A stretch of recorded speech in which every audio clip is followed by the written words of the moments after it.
not. There is no try. Grand Jedi Master Yoda.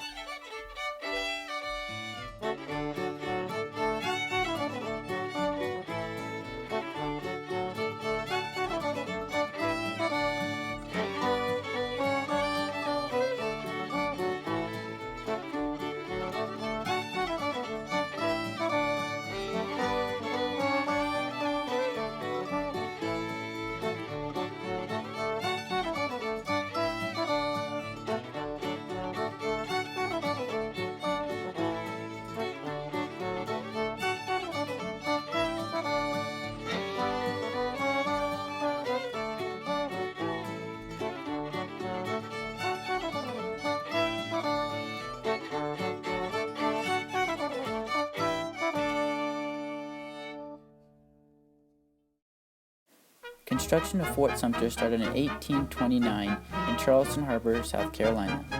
It was built as a coastal defense against naval invasion. Fort Sumter had 3 levels and 5 sides. It was built on a man-made island 2.4 acres in size. Fort Sumter was critical for maintaining control of the harbor. In 1860, when South Carolina seceded from the Union, construction of the fort was still underway. 2 companies of federal troops were stationed at Fort Moultrie under the command of Robert Anderson. Fort Moultrie was located a mile and a half to the northeast from Fort Sumter.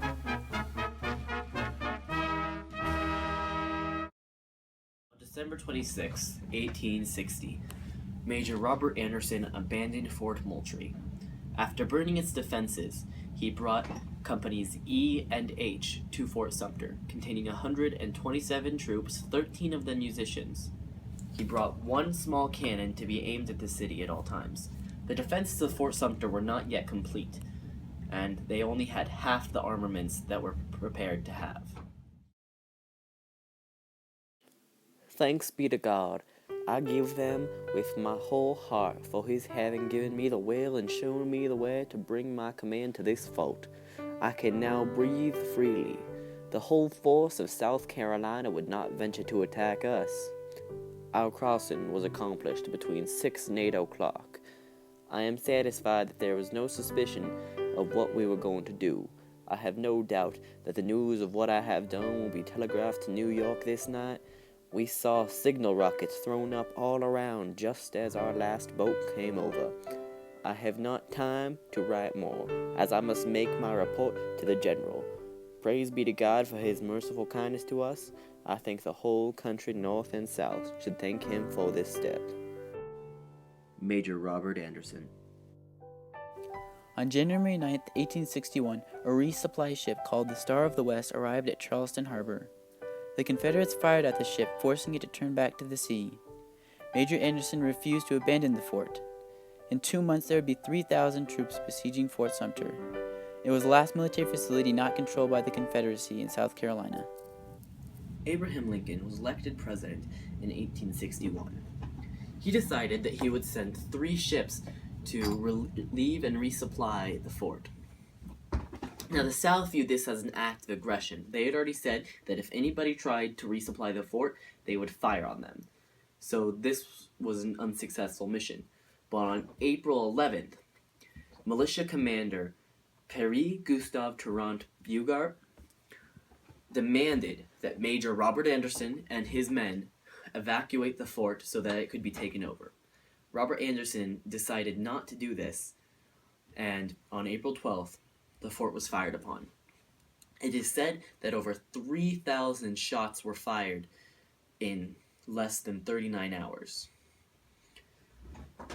By April 13th, the 5-foot thick walls of the fort had been utterly destroyed and gave Robert Anderson no choice but to leave the fort.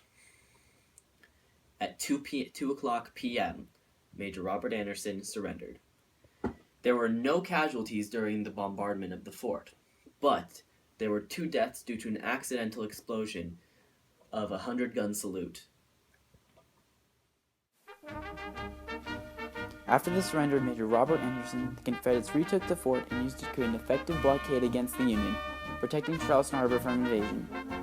Eventually, Rear Admiral Francis DuPont launched an attack using 9 ironclads, which were updated versions of the Monitor.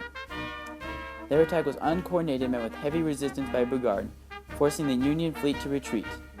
In July of 1863, General Quincy Adams Gilmore launched an attack on Fort Wagner, which is off the coast of Charleston Harbor.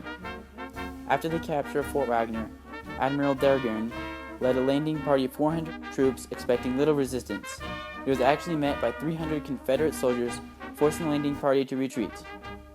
After the failed attack, the Union composed a 15-month-long bombardment of the fort, essentially leveling it to the ground. But it was truly evacuated when General William T. Sherman was posed to capture Charleston. The Union finally recaptured Fort Sumter on February 22, 1865.